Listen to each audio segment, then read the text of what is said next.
আসসালামু আলাইকুম সবাইকে। তো আজকে কাজও আইছি আমরা। এটা ট্যাঙ্কি ফার্স্ট বছর হয়েছে কাজ করার নিয়ে। তো ট্যাঙ্কি একবারে জাম হয়ে গেছে আয়রন নাই এগু গোবর দেওয়ার সময় আমরা গোবর দিই না বোরিং করার সময় বোরিংর আয়রন গেউর আর কি।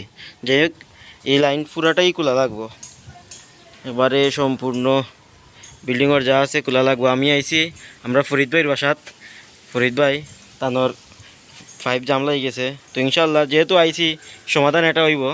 আর ফরিদ ভাইয়ের কারণ আমি প্রথম আইছি কাজও, যাই হোক সম্পর্ক আরও ভালো হইব, কারণ যেহেতু কাজ যদি ভালো হয় তো সম্পর্ক আরও ভালো হওয়ার সম্ভাবনা বেশি। তো যাই হোক সবে আমরা লাগি দোয়া করবো, আর আমার ভিডিও ভালো লাগলে আপনারা লাইক কমেন্ট শেয়ার করবেন। আপনারা দেখতে পারো ও তো ফাইবার ভিতরিতা দেখছেন আয়রন কিলা থমিছে, আয়রন নেই গই লেগে তোমার গেউর, আমরা সিলেটি ভাষায় কয় গেউর। আর পাইপগুলো এখনো খুলছে, খুললেও ভিতরটা দেখতে পারা ও দেখেননি ভিতরের অবস্থা।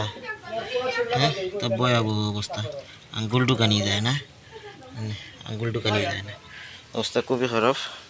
তো একটা এখনো খুলছি পাইপ, আমরা এখনো একটা খুলছি। ইনশাআল্লাহ পুরাটাই খোলা লাগবো, পুরাটাই খুললে ওয়াশ করবো।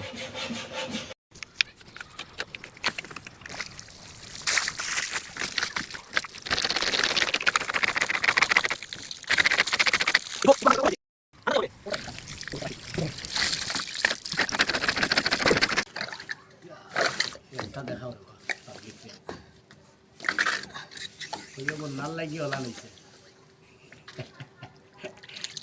বুঝলি নাল লাগি ওলা নিছে।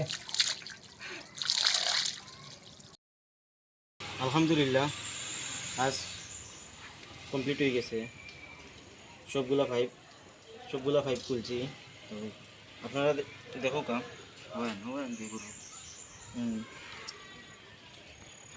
ও দেখো কাজে কাজ করছি। তো পানি আলহামদুলিল্লাহ ক্লিয়ার হয়ে গেছে। তো আলহামদুলিল্লাহ পানি ক্লিয়ার হয়ে গেছে, মানে পানির স্পিডও আছে। তো যাই হোক ইলা যদি কোনো সমস্যা হয় আমার কইবা, ইনশাআল্লাহ চেষ্টা করবো কাজ করার। বন্ধ হয়ে যাও।